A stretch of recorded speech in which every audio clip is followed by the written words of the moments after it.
Statement. I give the floor to the representative of the Russian Federation. Thank you. Thank you very much, Madam President. We would like to also start by expressing our deepest condolences to our Ethiopian friends in connection with the tragic accident of the Ethiopian Airlines aircraft and the tragic death of people from many, many countries, including staff members of the United Nations. We are grateful to the Special Representative of the Secretary General on Afghanistan and head of UNAMA, Mr. Tadamichi Yamamoto, for his analysis of the processes underway in Afghanistan. We carefully listened to the statement of the National Security Advisor, of the President of Afghanistan, Mr. Mohib, as well as listened to Madam Tapesh. We share many of the views that are contained in the quarterly report of the Secretary General. We would like to make the following points in our national capacity. We consider that UNAMA plays a very important role in coordinating international assistance to this country. We follow with great concern the tense situation in Afghanistan. Unfortunately, as noted in the report of the Secretary General, there's a record level of victims among the civilian population that has continued.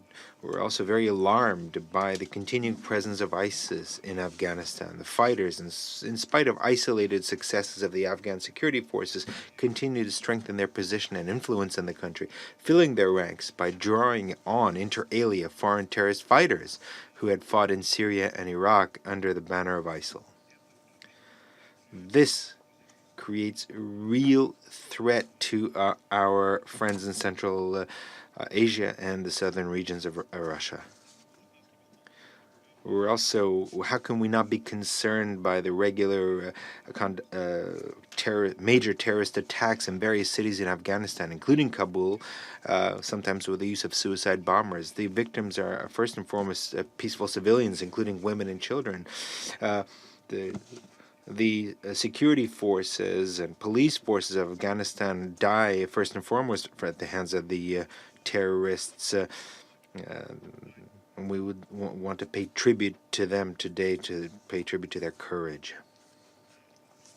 Now, we have always constantly monitored the situation with combating the drug trafficking in Afghanistan. The drug threat continues to be a serious problem for the region, the world, and the country.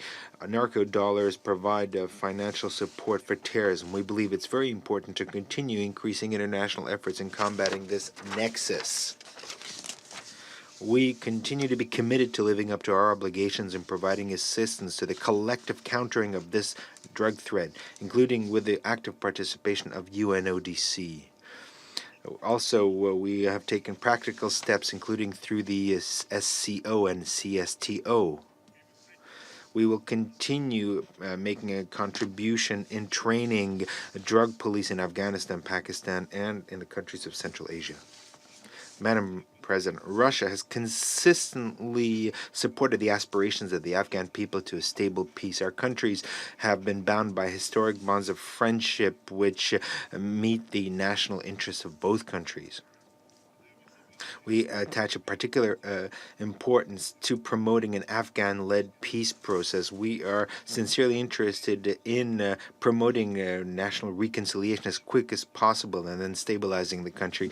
We'd like to confirm our readiness to provide comprehensive assistance to this. This is precisely what the aim we're guided by in implementing our own efforts on this track. Based on this logic, Russia organized on the 9th of November of 2018 the second meeting of the Moscow format of consultations with the participation of a maximum number of interested parties.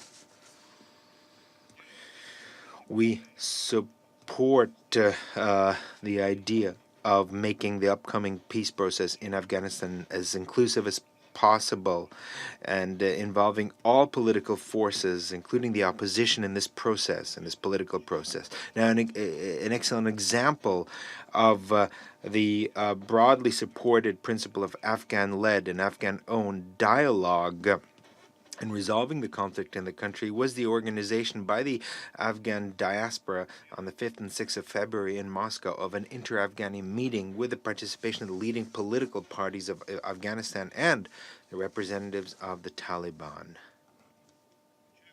We note the increased understanding around the world of the importance of the regional context of the Afghan peace process and the need to involve the capacity of entities that have proven to be effective, and first and foremost the SCO, the Shanghai Cooperation Organization.